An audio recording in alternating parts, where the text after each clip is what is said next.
dos pais.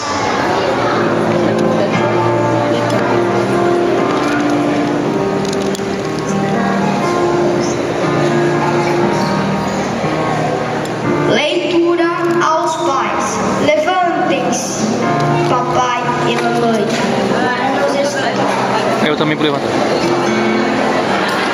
Hoje somos vitoriosos, mas a vitória dependeu do apoio de vocês. Sempre dispostos a nos escutar e colaborar com nossas professoras. Vocês nos impulsionaram no caminho do bem.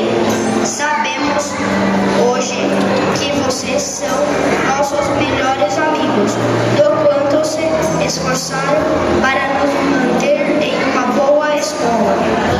Queremos agradecer as noites mal dormidas, os finais de semana sem passeio e tudo aquilo de que se livraram para que ficássemos bem. Obrigada por todo o incentivo nas lições e por toda a paciência quando passamos do limite. Sabemos que somos fruto do amor de vocês, então queremos lhes dar uma garantia. O fruto deste amor cresceu e aprendeu a valorizá-los. Por isso, contem sempre com nosso apoio e carinho.